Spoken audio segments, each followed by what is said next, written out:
No nii, Rait, võtame selle mängu kokku, siis ma täna päeval kuidagi tundsin, ma ei tea, mis minus igatahes ütles, et millegi pärast see tänane mäng ei tule nii kerge kui ütleme siis eelmised, et mis meil see täna selle mängu nii raskeks tegi, et võit küll taskus, aga ei saa öelda, et see väga kergelt tuli. Kindlasti ei tulnud kergelt, et Viimsi mängis väga hästi meie vastu, et eks me nüüd oleme 3 mängu mänginud, täna oli 4, et kindlasti vastasmeeskonnad ka jälgivad meid, et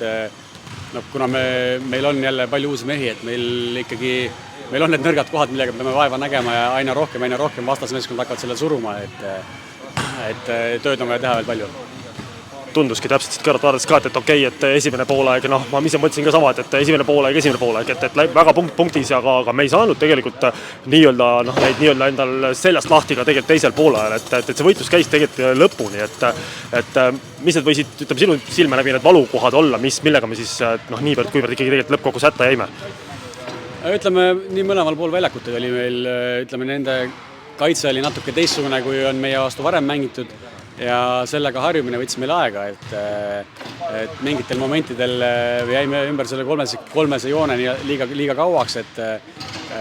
läbimurdeid jäi väheks ja ka ütleme, kaitses mõned ebakõlad meil olid, aga ütleme lõppkokkuvõttes ikkagi tähtis, et me saime selle võidu tabelisse, aga samas hooaeg on meil pikk ees, et me peame need valukohad nendest lahti saama. Ega meil siit ju kaugeltki mitte ei lähe kergemaks, et mis meil siit on kaasa võtta, siis arvestades seda, et järgmine vastane on juba selgelt kõvemast puust, et Tartu, et mis on need õppetunnid, mis me võiksime siit kaasa võtta? No igal juhul, eks peame mängu algusest peale hakkama korralikult mängima, et me Tartu vastu kindlasti ei tohi neile mingit edu algus sisse anda, et kogenud meeskond, head mängijad, et seal seda vahet tagasi mängida on palju keerulisem,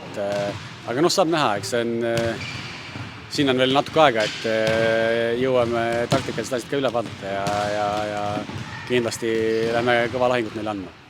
Lõpetuseks küsin, võib-olla siin inimesed on äkki mingil määral huvitatud, et kuidas su enda olukord on, et eelmisel hooajal saadud vigastus on kus maal hetkel ja kuidas sa ise tunned, et mis see võime praegu mängida siis hetkel on?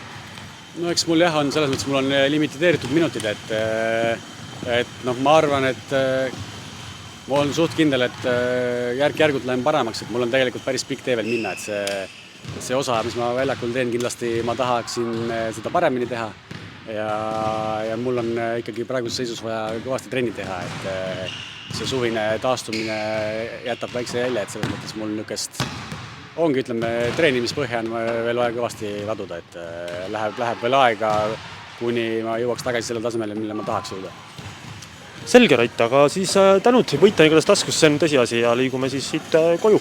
Aitäh siin!